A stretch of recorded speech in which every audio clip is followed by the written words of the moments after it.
Okay, let's talk about age lead conversion rates and ROI. Again, one of the top questions that I get asked a lot about age leads is, okay, at what rate do they convert? And then ultimately, what's my return on investment if I were to buy age leads? So let's just go through it very methodically. I think one of the most important things to start with is whenever you're considering your marketing strategy and where you're going to deploy your marketing dollars, it's essential to think about like all the alternative channels and what it takes to actually get the lead that you're looking for. Because in most cases, if you're watching this video, you're probably the sales organization or you're a marketing director that's trying to support a sales organization. So ultimately, sort of your positioning, what you have as an asset is the ability to sell. So you have a sales team or you're an individual that is highly experienced in selling, but marketing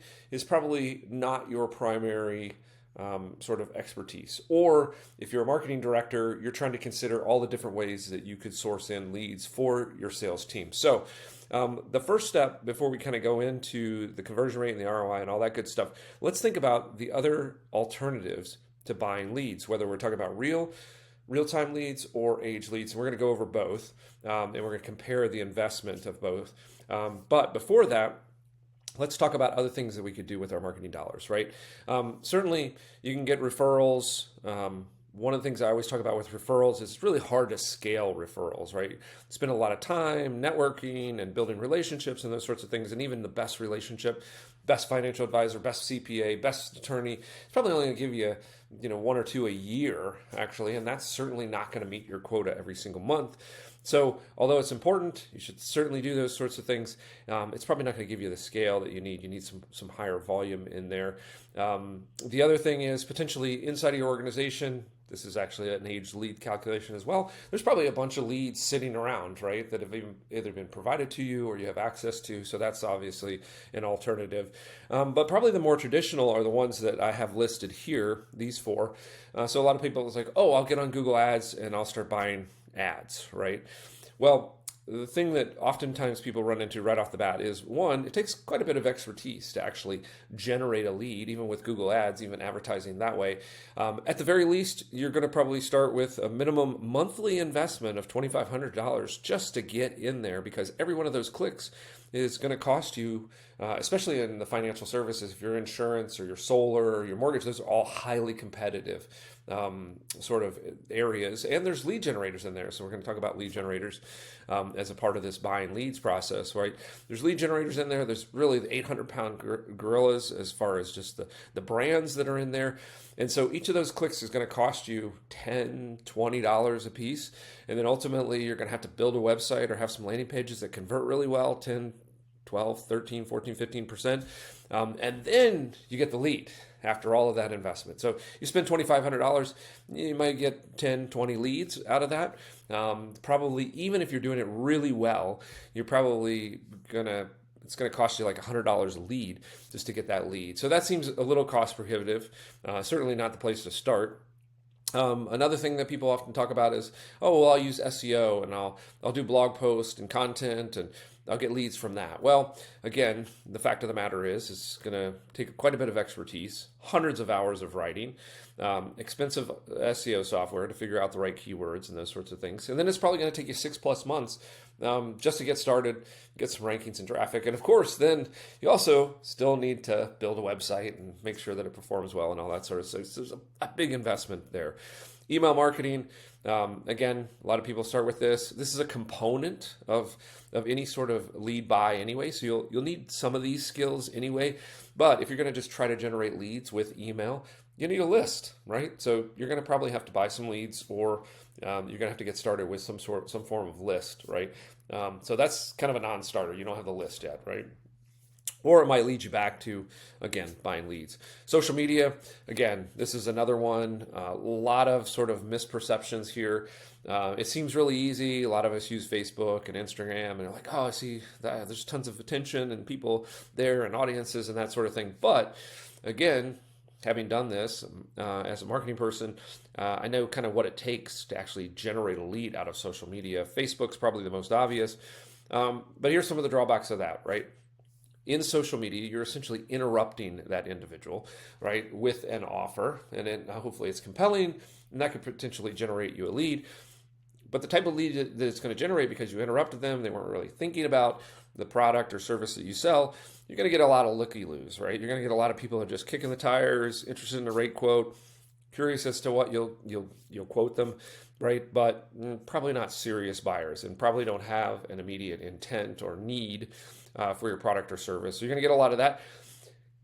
Even without that, it's still going to cost you a lot of money, right? You're going to need, if you're going to do it organically, sort of naturally without buying ads, it's going to take months of just daily content grind to get enough attention to get above the noise so people notice you. Has to be a little bit unique, probably needs to be video. So again, a lot of work there. And you're probably still going to have to do some ad buys, right? You're still going to have to buy some Facebook ads or some Instagram ads, again, to get above the noise. So that's going to cost you another $500 to $1,000 a month in advertising spend. So again, all these things are to consider as you get to scale. Certainly things that you will want to do eventually, but probably not where you want to start if you just need leads to start selling and turning in some revenue. So, of course, the alternative, you can just buy leads, right? So you have two options here, right? You have real-time leads. So those are leads that use all these techniques that I've listed above to turn out a lead, a form fill, sometimes a phone call, and in real time. That means that the person, the consumer, just filled out that form, just made that phone call, and it's coming to you in real time instantly, right? So there's definitely some benefits to that. That person's definitely in the market, have a high intent. Right now they're thinking about it, and they were just on the website, right? And so there's some benefits there. But those, again, are really expensive, and we're going to go through kind of the calculation so you can make this in a considered way. Age leads, the exact same lead, literally the exact same lead, just several days later, right? 10, 20, 30, 60, 90 days later. Again, and a lot of times, because these leads are sold out into the market, the person will potentially have their needs satisfied. They'll get the product they're looking for or the services, but a lot of them don't, right? A lot of them weren't quite ready. They were trying to get some information, but they were sort of higher in the funnel. So there's a lot of those sorts of people in there. And then there's some people that just get overwhelmed by the initial sort of engagement process. And maybe some people talked to them. Maybe they did some high pressure sales and they just got nervous, right? Or their priorities changed, or they understood what the rate market was and maybe it was too high, or maybe their particular situation, it wasn't right yet, but doesn't mean that they're not interested in that product. They're not still... Doesn't mean that they're not interested in a mortgage. They're not interested in insurance. Maybe they just need a little more time. They need more time to think about it, or maybe they just need some more time or better convincing that this is an okay time to do that. So having considered all of that as a preamble, let's take a look at conversion rates and the ROI itself. So let's switch over to our little ROI calculator spreadsheet. So I'm going to do a couple different things here. We're going to compare age and real time on all of these scenarios. And then the most important part, I'm going to actually highlight it here a little bit, because this is the key variable that we're going to be kind of looking at. That is, I'm going to bold it here too. That is the conversion rate on each of these. So what we're going to do through here is we're actually going to go and we're going to assume the same conversion rate so that you can, as a salesperson, think about, okay, what do I think that I can convert these at? And then based on that, you can make an assumption as to which one of these is the best investment, right? So, but I want to give you all the different scenarios. I will tell you that generally, people who are doing age leads that have a good system of follow-up, email, follow-up, automation, those sorts of things, you could probably expect about anywhere from a 3 to 5% conversion rate on age leads. So these are your two average scenarios. If you are talking about real-time leads, then the average scenario is really 5. right? It's around in here. This is what most people can do with it. If you've got a really honed and tuned in system, sometimes you can get into this 10% range on real-time leads. So you can see there's not a ton of variability in the conversion.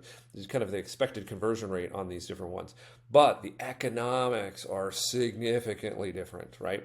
So let's assume that every given month, I want to work about, so we're kind of assuming that we want to get to, let's say, 10 deals, right? And so some of these are going to adjust. You'll have to kind of run the numbers in your own way, but this gives you a good way of understanding how to run the numbers, right? So let's just say that I'm going to start with 1,000 leads because I need these 10 closed deals, right? So I would normally, if I was building this from scratch, I'd kind of back into this. How many deals do I need? And then back up into how many leads do I need. But in these scenarios, I kind of pre-built them so you can kind of quickly figure out where you want to be on this scale. So in this case, I'm going to buy 1,000 leads. Age leads, roughly about $1 a piece. So my total investment is going to be $1,000, right? So assuming that I get a conversion rate of 1%, so that's really poor, right? I mean, if you just call through all of these, you're probably going to get 1% of this 1,000 to convert anyway. So even as a fairly lackluster salesperson, you can probably feel confident you can get 1% conversion here. So I'm going to get 10 deals. Commission, I kind of do this in a blended way, right? This kind of gets really zany. Like if I'm doing mortgage, these are probably like 2,000 a deal, right? So you get some really crazy numbers, right? So I can invest 1,000, I can get 20,000 even if I convert 1%. What I did here is kind of a little bit more like an insurance situation. So for a deal, I'm probably getting an annual premium of maybe $500, but you can play with this. You can go all the way down to, $100 in annual recurring premium, right? But I think 500 is probably a good number. Again, you can play with these numbers, but you can see even at a modest commission rate, if I get 10 of those deals, I'm going to make $5,000 in that month. So that's not a bad deal, right? Right off the bat, you're making 60 grand a year just with this $1,000 investment, right? So 12,000 gets me 60 grand a year. Total profit 4,000 because again I took this out of here. So what's my return? I'm getting a 400% return on that, right? So spend 1,000, actually earn or clear 4,000, right? So this isn't true like return on investment, right? This is actually this is actually profit, right, on investment. But anyway, I wanted to be super conservative. Let's go down to the real time scenario. So now, best case scenario, some of these are probably even more expensive than $45, but you can see there's a big difference, 24, 48 hours later, this thing's only worth $1, but the exact same lead in real time, it's going to cost you, let's say 45, right? You can play with this, even if it's 25, right? Which I don't think you're going to buy a $2,500 lead or a $25 lead. But you can see right off the bat, to get the same number of leads, you're going to have to pay $25,000. But let's get back up to what it's probably going to cost you, $45,000. If I get 1%, of course, that's poor. This is just a non-starter, right? So I'm taking a $40,000 loss. That's not going to work. So I certainly can't do anything here with real-time leads at this scale, assuming this. Again, 3%.